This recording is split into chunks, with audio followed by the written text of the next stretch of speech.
Aš nesakau, kad nereikia savo armijos. Jūs iš manęs niekada to negirdėjot. Bet 6%, kada mes neturim ir praktiškai turim visados deficitinį pas save biudžetą, tai yra neįmanomas dalykas, nes teks apkarpyti visas socialinės ir visus kitus dalykus.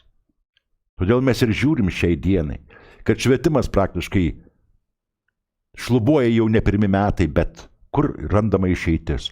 Privatus švietimas. Taip. Medicina šlubuoja ne pirmi metai, įdėta ten milžiniškos lėšos. O kur išeitis? Privati medicina. Ar ne? Ir taip toliau, ir jeigu rimtai taip žiūrint panašiai, mėlėjai, supraskit, paprasčiausia valstybė bando atsikratyti savo įsipareigojimus savo žmonėms. Valstybė stengiasi perduoti pagal liberalizmo kanonus, atiduoti viską privačiam sektoriui. Kvailystė tai yra. Valstybė niekados negalės išgyventi, dar kartą kartoju, jeigu nebus privataus ir valstybės kapitalo pusiausvyros šitoje pozicijoje ir ekonomikoje, ir kitose dalykuose. Gali būti privati medicina, gali būti privatus sektorius švietime, taip toliau panašiai, ko aš nenorėčiau, atvirai kalbant, jeigu mano valia būtų, aš panaikinčiau tą viską. Reiškia, turim net ne mediciną, o turim intyriškai švietimą pirmiausia. Ar ne visa šita situacija? Gali būti, bet tai turi būti pusiausvyra. Negali būti valstybė nustumta į šalį ir tapti tik tai pinigų perskirstytoje.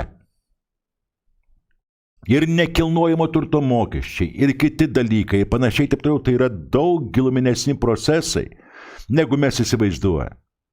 Valstybė, sakykime, valstybės valdantieji bando tai pateisinti.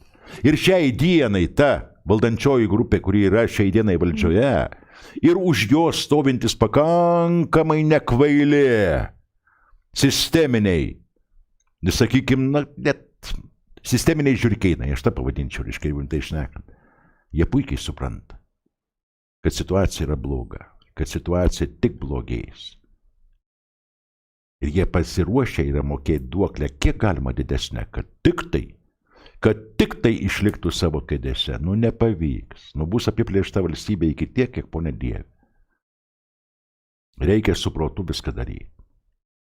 Jeigu tu to proto nebetenki, o atrodo, kad pasaulis iš vis nebetenka proto, jeigu rimtai šnekant, ponas Dievas atrodo sumanė, gerai nubaust mus už daugelį dalykų. Tai išeities, aš nekalbu apie valstybę jau, net ir tautai išlikti išeities, sakykime, belieka labai nedaug galimybių pasirinkti. Mes negalvojam. Mes visiškai negalvojam. Net tada, kada stojom į NATO, į Europos Sąjungą, mes ir tada negalvojom. Mes tiesiog atsikratėm. Ir tada, kai atsikratėm savo litų, mes irgi pasakėm, kad daug lengviau mes mažiau mokėsim už keitimus, taip toliau panašiai. Ne čia buvo esmė. Ne čia. Ir ne čia esmė, kad atominė elektrinė mūsų smaugė, kad būtinai, reiškia, mes labai nesaugi ir panašiai. Irgi netiesa. Mes tiesiog parduodam visą, ką galim parduoti. Parduodam visą, ką galim parduoti. Ir po to sakysim, kuom, tai čia yra paprasčiausiai, mes žaidžiam pagal tą gerą posakį. Kodėl tu biednas? Todėl, kad durnas. O kodėl tu durnas?